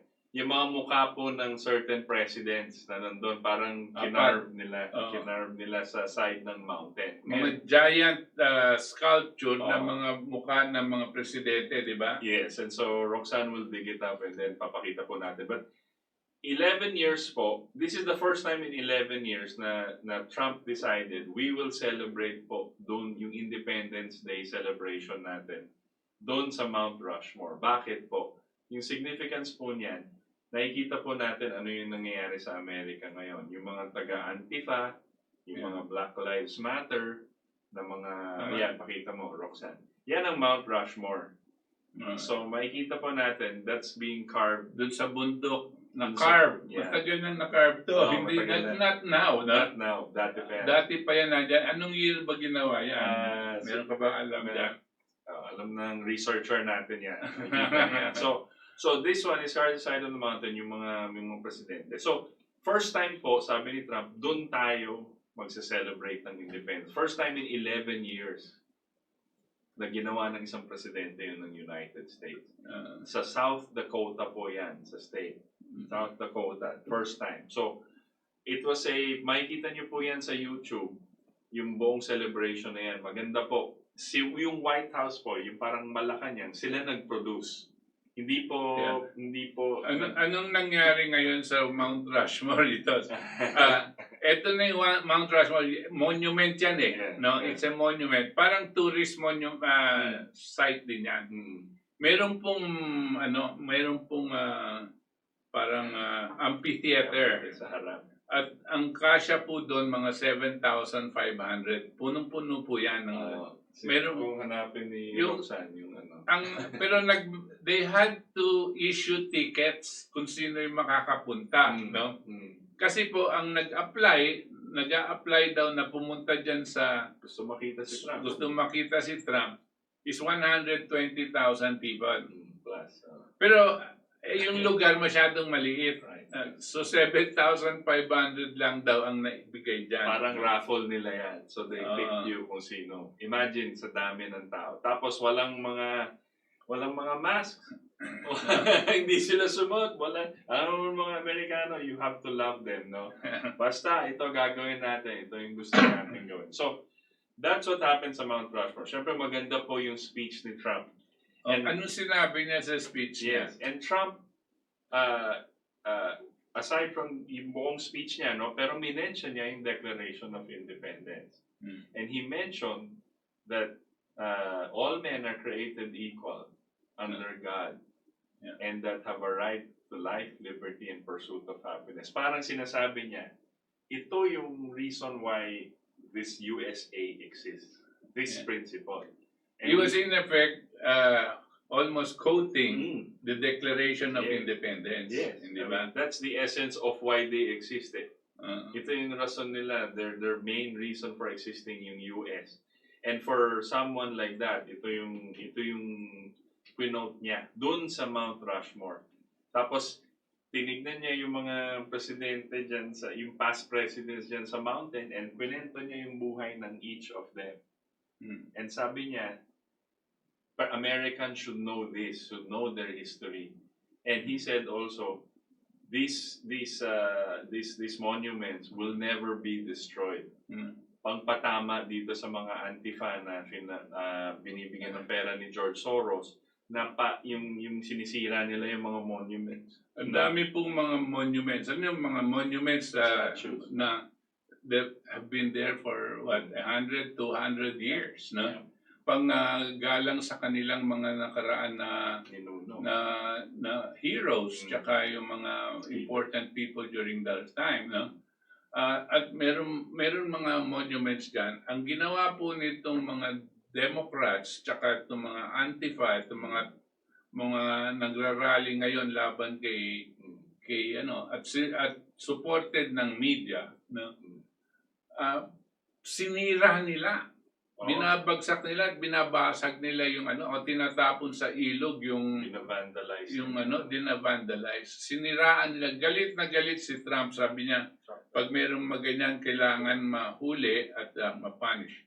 Pero doon sa sinabi niya sa speech, itong monument dito, sabi niya, dahil yung mga higanting naka-carve out sa bundok, no? Hindi nila masisira at hindi natin papayagan siraan. Yes. No? Yan ang sinabi ni Trump. At marami pa siyang sinabi doon sa nakakakilabot daw dahil it was full of patriotism and explaining to the Americans what their responsibility is to the rest of the world. Yes. Sila daw ang nanguna dito sa pagtatatag ng republika. At tulad ng sinasabi natin, meron daw silang responsibilidad, no, sa buong mundo na panindigan ang mga prinsipyo na itinatag dito sa kanilang bansa as an example. And napakaano daw, dahil makikita mo, he was not just talking as the President of the United States of America. If you're a foreigner and listening to him, no, you will feel that he was addressing you as well. No? Kasi para sa kapanganan ng buong mundo, responsibility to the whole world. Maalala po natin lahat ng speeches ni Trump po dati. In all his major speeches on foreign policy, sabi niya, lahat ng countries have the sovereign right to develop their own economies. They are responsible for their own people, just as we are responsible for ours. Yeah. So sabi niya, kailangan lahat kayong malakas, kailangan lahat ng ibang bansa is responsible for their own. Now, that's significant po kasi lahat yung polisiya ng Amerika before Trump for maybe 2 decades was for America to suppress other nations or to take advantage of other nations. Ang sinasabi po ni Trump, all sovereign free people have the right to develop their own countries, just as we will develop ours. And we must understand that if they want to develop in that way, we must allow them because Yes. that is their sovereign right. Yes, sovereign po. And what he is, yung prinsipyo po na, ang philosophy mo niya, nakikita po natin, is in line with the Declaration of Independence. Hindi nagkakaiba. I might, first of all, huwag niyo pong isipin na kasama kami sa politika ng Amerika. Hindi po namin sinasabing iboto si Trump o ano-ano.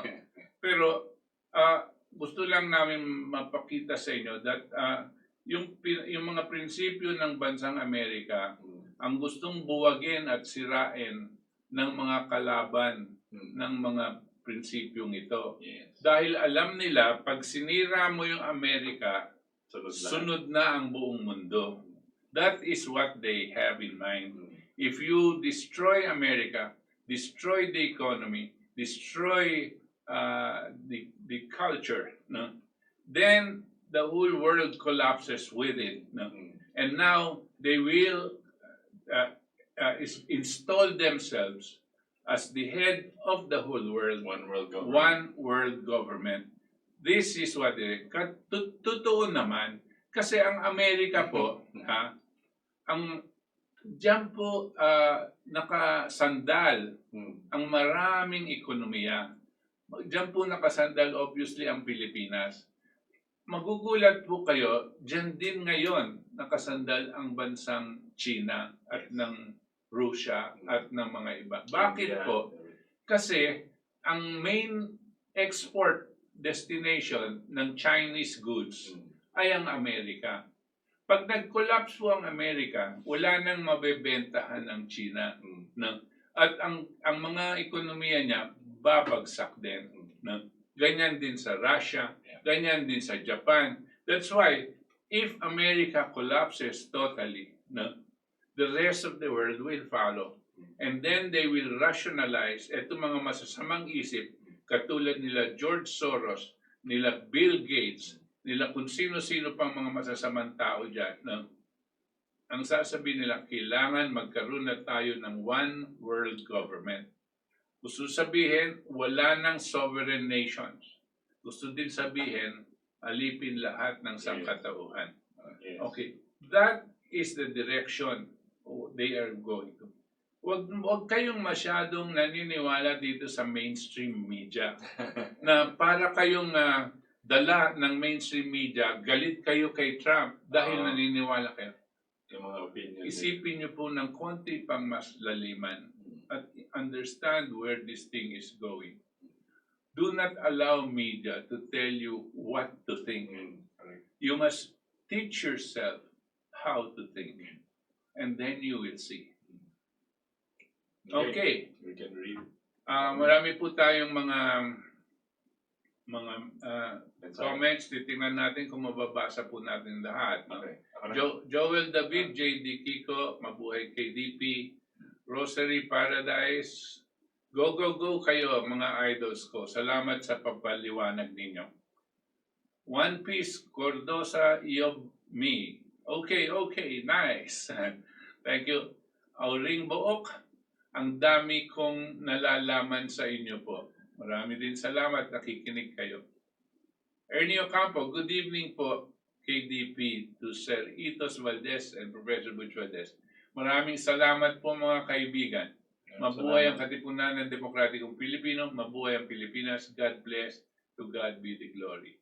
Sana. Mabuhay tayo lahat. Thank you. Kanino? Leo Carillo, Lea. Carino, mabuhay po at magandang gabi po sa inyo, Pilipinas. Cesar Soberano, good evening po sa mga Katipuneros. Fede Redina, present.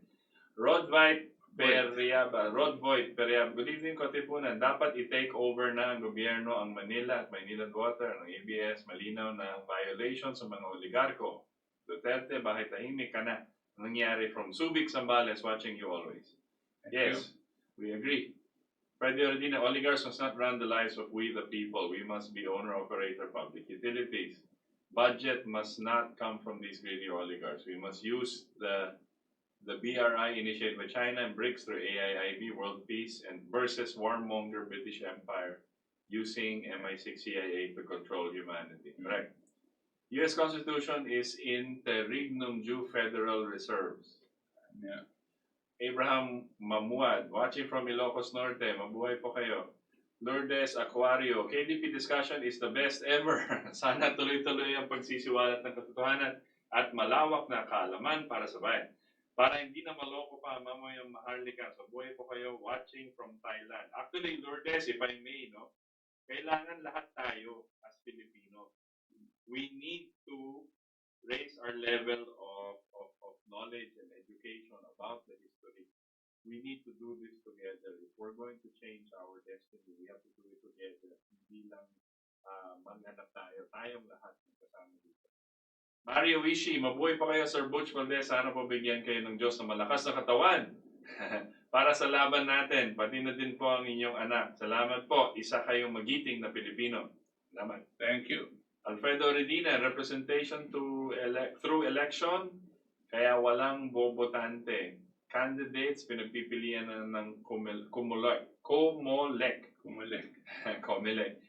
Tinalinuhan ko pagpili pero nabilang ba? Then sisihin tayo ng mga botante na may hirap kasalanan daw natin.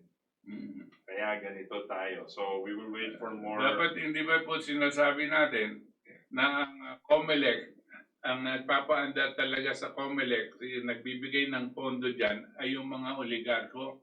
Isang buhos lang po yan, siguro mga 1 o 2 bilyon na ang ibibigay dito sa mga yan. Pagkatapos sasabihin nila, eto ang listahan ng mga dapat manalo. Eh yung mga yan, dahil mayroon pong pera, susunod po yan. No? At bahala na silang ipagtanggol ang kanilang kalukuhan sa taong bayan. Every election po, lumalabas at nahuhuli sila. Tapos dahil ang ating justice system very slow, no? Yung lang bilangan ng Vice President ngayon, apat na taon, wala pa, no? Bakit? Talagang sinasadya po nila yan, nabigyan na sila ng malaking pera at gagawa po ng paraan. Hindi lang ang Comelec, nandiyan na rin pati ang ating judicial system, no? Napaka-corrupt. And we are in this situation. That's why dun sa ating sinasabi, when you no longer when a long train of abuses and usurpations, no? And lahat po ng kasamaan hindi na natin kakayanin. Katulad po ngayon, nandito na tayo. Actually, matagal na tayo. It is our duty and it is our right to change that. Okay. Doris Valdes, magandang gabi po Sir Rita, Sir Butch, watching from Singapore. Magandang gabi Doris. Tisha Patok, good evening po. Good evening sa'yo. Fred Oredina, Amistad, and Roots. Yan, those are the movies that you can watch. Tama po. Pero maganda po, pag nanonood po tayo ng movie, historical movie po, we can do research after. Kasi minsan po, hindi sobrang totoo, but it gives you a sense po ano nangyari. Mas mag-research po tayo. Yung internet po, social media, marami po tayo. So, Mario Santos, no to ABS-CBN. Botohan na bukas. Tomorrow, we'll see if our Congress... Dapat po talaga pigilin na yung mga oligarko. Erlinda Esmabe Garcia. Good evening mga sir, watching from Las Piñas. Good evening, Alfredo. Ando Jackson said, I killed the bats. Lincoln, Franklin, JFK, Reagan, all Federal Reserve. Well, there's all versus Federal Reserve. Yes, but Andrew Jackson also, we need to discuss him in detail because he was really against the listahan. Marami sa pedophile, Illuminati elites, celebs, and athletes ang arrested ng QAnon News Military Group. Malalaman na ng mundo yung soon announcement ni Trump. Pagbibitay na ng mga satanistang nagpapahirap at nagpapagulo sa mundo ng mga tuta ng reptilians at Anunnaki aliens. Google WikiLeaks reptilians, FB search QAnon Philippines para alternative views and conspiracy articles. Okay. Rain. Ang pinag-aralan ni Carl Schur ay depopulation book, hindi yung paano pakalagan ng tao sa buhay. Malamang po, ganyan talagang They will kanila. Yeah, tsaka they will not give you a degree kung hindi mo susundin yung question and answer nila. Okay, so kung magaling ka mag-memorize ng kanilang mga depopulation rules, Mataas ang grade mo. may degree. Yolanda Santos, watching now. Arnie Responde, watching you from Robinson's Galleria. God bless po. Alfredo Redina, gusto kasing sirayan ng mga Antifa Mount Rushmore like you call it. Tama. Wilfredo Opinion, isang mapagpalayang gabi po. Tapos, Good evening. Radio Redina, Trump said, talking to China and Russia and North Korea, a good thing, not a bad thing. Correct. Exactly. Victoria Perez, yan ang pinakaayaw ng mga deep state saka yung mga elite na nag-uusap lahat ng bansa. Okay. Victoria Perez, Carmelote, watching good info. Thank you. Orval Pantaleon, you are right about the New World Government and global. Daniel Tamala, mabuhay po kayo. Sir Butch Valdes, malaking tulong po ang anak ninyong si Itos Valdes.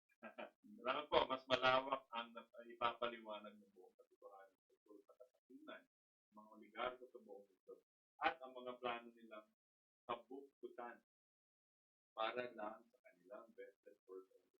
Those are the messages so far. So, wala pa so far. So, siguro na wala pa. So, we can discuss, in terms of Alexander Hamilton, report on the manufacturing. Parang simple lang naman ang gusto niya. Establishment ng isang government na, right? So, how would the nation organize for itself? Kumbaga tapos na yung revolution. Okay, ano na ngayon? Ano yung ekonomiya natin? And what economic policy and program should we implement to benefit our citizenry and is in line with our wishes in our declaration? So he said, to feed our people, to feed the nation, to be able to, for the nation to grow, we must invest in manufacturing agricultural. Number one. Yung pong kanyang sistema, let me explain. Yung sabi niya, magtatag tayo ng National Bank at ang ipapairal natin, creditary system. Ano pong ibig sabihin ng magkaroon tayo ng isang National Bank. Yung National Bank niya, magpapahiram ng pera. In other words, mag-imprenta sila ng pera. Magpapahiram sila ng pera sa mga ibang mas maliit na bangko. Para itong mga bangkong to, ipapahiram naman sa mga gustong magnegosyo. Ang interest na ipapataw dahil pahiram nila dito sa maliit na bangko ay 1%. Tapos yung mga bangko ngayon, papahiram naman sa ibang gagawa ng negosyo, 1% din. So kumikita ng 1%, kumikita din 1%. Yun ang tinatawag nilang creditary system. No? Yan pong pautang, bakit po kayang gawin ng gobyerno yun?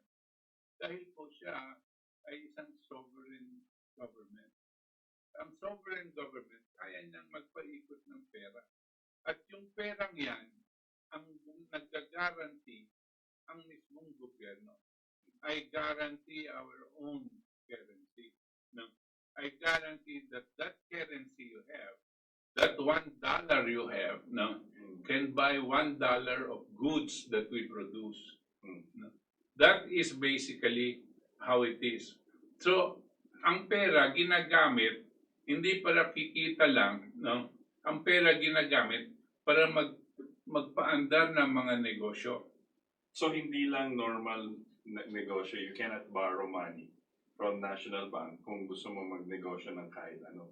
Do Yeah. they specify certain industries? Well, during those times, siguro, in-specify nila yung mga industries. Pero after a while, kanya-kanya ng klaseng negosyo ang gusto niyang pasukan. Ang nangyari po, itong sistema na ang national government ang magbibigay ng mag-i-issue ng currency, pinilitan po ito ng tinatawag na Federal Reserve System o grupo ng mga bangko, private banks. Yung mga private banks, nagkaroon sila, nagsama-sama, sabi, okay, kami yung private bank. Ang gagawin namin, papahiramin namin yung gobyerno ng pera. Tapos, yung perang pinahiram sa gobyerno, papahiram naman ng gobyerno sa mga ibang bangko at mga nangangalakal. Pero etong gobyerno may utang dito sa tinatawag na Federal Reserve. Okay. Lumaki pa yan. Ganyan po ang pagpatakbo na ngayon ng bansang Amerika. Pero tayo, ano po ang nangyayari? Di ba meron tayong Bangko Sentral ng Pilipinas, Central Bank? Lahat po, ang Central Bank po, ang namumuno nito, maski na Pilipino, ang katunayan, hindi po tayong pumipili kung sino yan. Hindi po tayo pumipili. Ang pumipili po dyan, yung mga nasa malalaking bangko. Gugustuhin nila ito ang tao nila. Bakit po? Kasi ang tayo, bawal sa atin mag-imprenta ng sariling pera. Hindi sila papayag. Kung pipilitin natin yan, hindi na tayo makakapag-negosyo sa iba. They will impose sanctions because this is the system. So what do you have to do if you want money? You have to borrow. And then with the dollars that you borrow, you will equate it to the pesos based on an exchange rate that they dictate. Tapos ito pong pesos, yun ang papaikot mo dito. Pero may utang kang dolyar. Babayaran mo ito. Babayaran mo to. Tapos, depende on what? Depende sa exchange rate na sila ang magdidikta. Tayong pumipili. Pag ang exchange rate mo nung humiram ka, 4 pesos to 1. Tapos, babayaran mo na ngayon, hindi na 4 pesos to 1. 20 pesos to 1 na. Sa iba, they will impose sanctions because this is the system. Ka ng 20 so what do you have to do if you want money? You have to borrow. Na hindi mo naman talaga. And then with the dollars that you borrow, you will equate it to the pesos ngayon based on an exchange rate that they dictate. Tapos ito pong pesos, yun ang papaikot mo dito. Pati na rin ang ekonomiya ng Amerika. Dahil po dito sa sistema na ipinairal ng mga oligarko. We call them financial oligarchs. Kasi po yung mga malalaking bangko, yung mga about 10 or 11 international money lending banks, no, ay nagsama-sama at sinabi, ganito ang sistemang pananalapi. Kanya no country now can call itself truly sovereign. Not even the United States on the basis of this central bank system. Ang central bank system po ay branch na lang ng mga malalaking bangko.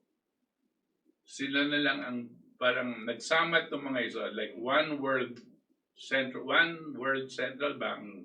Nagsama sila, tapos itong mga central bank natin ay hawak nila, parang extension lang nila. They are what you call the retailers. Sila yung wholesaler. Ganyan po yung sistema ngayon. Kinakailangan bubuwagin ito dahil pakulaps na yung sistema yan. Ang pinagdadasal lang na po natin, pag nag-collapse yan at magkukulaps sa mga ibang ekonomiya, hindi tayo pupunta sa gera. We have about 5 minutes left. Okay. What to do? Magandang gabi. Nabasa na Hindi natin. pa. Oo, si Doris Valdes. And then, ito, Ayan. Evangelina Zabella. Thanks sa inyong mga mag-ama. Napakaganda ng topic. Kinalaki inyong mag-ama. More power sa inyong dalawa. Thank you. Rosemary Vernaccio. Hello, Mr. Valdes and Itos. It's 4:07 p.m. Northwest US style watching your vlog. Thanks so much for the information. Now I have a little knowledge of what is going on here in the States. I'm one of your subscribers. I love President Trump. I pray that he wins the coming election. Thanks and God bless your father and son. Looking forward to more from you guys. Salamat po. Thank you. Florencio Dumaging. Magandang may katipunan. Nice watching and listening from very cold Barangay Malico, San Nicolas, Pangasinan. Okay. Malamig ba dyan? Ingat po tayo. Virgie Rosales Ariola, gandang gabi po. J.M. Manan, mas pumogi si Itos. Nasa makeup po yan. Tsaka sa gawa ni Roxanne. Thank you po. QMAP.pub. Visit nyo po. Marami kayong malalaman na secrets galing sa US Military Infos. Yeah. Yan po sinabi namin last week sa QMAP. So I think we have a couple of minutes left. You want to have a... Yes, well, ganito po itong salamat po at nakikinig kayo at nanood kayo dito sa aming talakayan, dito sa ating katipunan. Nakikita nyo po, last week kasama natin si Itos at this week pa rin. At siguro sa mga darating na panahon, mas madalas nyo din siya makikita na kasama ko dito. Dalawa po kaming naka-lockdown ngayon. At pero sisikapin po namin bigyan kayo ng mga impormasyon na sa aming pong palagay ay makakabuti at makakadami ng kaalaman para alam na natututo tayo kung anong direksyon dapat ang tutuunan ng pansin ng ating Pangulo at ang direksyon ng pupuntahan ng ating bansa. So maraming salamat po sa inyo at on behalf of technical si Roxanne Excellent. at ang ating pong guest si Itos Salamat po. at ng buong KDP. No? Maraming po salamat. Dito po ang Katipunan, ang ating Katipunan. Magandang gabi po sa inyong lahat.